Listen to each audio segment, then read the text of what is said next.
चला आज बनवूयात मस्त असं वामचा रस्सा, तोही मस्त असा ग्रेव्हीवाला आणि एकदम झणझणीत, आणि त्याच्यासोबत मस्त अशी भाकरी. तर त्याच्यासाठी मस्त अशी वाम घेऊन आलेली आहे मी.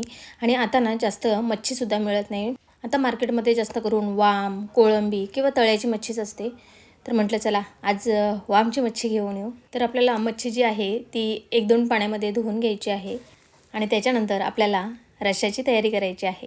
तर इकडे मी कढई तापत ठेवलेली आहे गॅसवर आणि त्याच्यामध्ये तेल तापलं की लसूण टाकून घेतलेला आहे. तर इकडे लसूणचा कलर चेंज होत गेला की त्याच्यामध्ये आपण टोमॅटो टाकून घेणार आहोत. आणि टोमॅटो टाकल्यानंतर ना थोडं शिजवून द्यायचा, म्हणजे त्याची ग्रेव्ही छान होते. तर इकडे बघा या पद्धतीने मी टोमॅटो शिजवलेला आहे.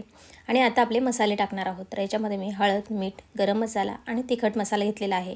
तर मसाले आपण आपल्या आवडीनुसार घ्यायचे आहेत. त्याच्यानंतर इकडे मी हिरवं वाटण घेतलेलं आहे. तर या वाटणामध्ये मी खोबरं घेतलेलं आहे, थोडासा आल्याचा तुकडा घेतलेला आहे, एक मिरची घेतलेली आहे आणि कोथिंबीर आणि जिरं घेऊन मिक्सरला बारीक वाटून घेतलेलं आहे. आणि तेच वाटण मी यामध्ये वापरलेलं आहे. तर मसाल्यावर जेव्हा आपण वाटण टाकतो ना, तर त्याच्यानंतर थोडंसं आपण पाणी टाकायचं आहे. तर हे मी मिक्सरच्या भांड्यामध्ये थोडंसं पाणी टाकलेलं आहे आणि तेच पाणी मी यामध्ये वापरलेलं आहे. तर इकडे बघा आपलं मस्त अशी ग्रेव्ही तयार झालेली आहे. तेल वेगळं झालेलं आहे ग्रेव्हीपासून. आणि असं तेल वेगळं झालं की यामध्ये आपण सगळी जी वामची मच्छी आहे ती टाकून घेऊ आणि एकदा मिक्स करून घेऊ. व्यवस्थित असं मिक्स करून झालं की याच्यामध्ये आपण थोडीशी चिंच ॲड करणार आहोत. आणि चिंच मी इथे एकदम कमी घेतलेली आहे, कारण मी टोमॅटोसुद्धा वापरलेला आहे. जर तुम्हाला जास्त आंबट वगैरे आवडत असेल तर तुम्ही जास्त चिंच घातली तरी चालेल. आणि त्याच्यानंतर आपण शिजण्यासाठी थोडंसं याच्यामध्ये पाणी टाकणार आहोत, थोडीशी वरून कोथिंबीर घालणार आहे आणि त्यानंतर आपण हे शिजायला ठेवणार आहोत. तर इकडे आपल्याला भाकरी बनवायची आहे. तर इकडे पाणी उकळलेलं आहे आणि आज मी तांदळाची भाकरी करणार आहे. तर त्याच्यासाठी मस्त असं पीठ उकडून घेतलेलं आहे आणि हे थंड झाल्यावर मस्त असं मळून घ्यायचं आहे. तर आमच्याकडे या भाकरीला ना वतवणीची भाकर बोलतात. म्हणजेच परातीमध्ये पीठ घ्यायचं आणि उकळलेल्या पाण्याने हे पीठ मळून घ्यायचं. आणि उकडीची भाकर म्हणजे कशी, तर पातेल्यामध्ये आपण पाणी उकळत ठेवायचं आणि त्याच्यामध्येच पीठ उकडून घ्यायचं. तर त्याला उकडीची भाकर बोलतात.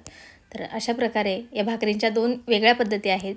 जसं आपलं पीठ असेल त्यानुसार उकड किंवा वतवणी घेतली जाते. तर चला इकडे भाकर आपली मस्त अशी लाटून झालेली आहे.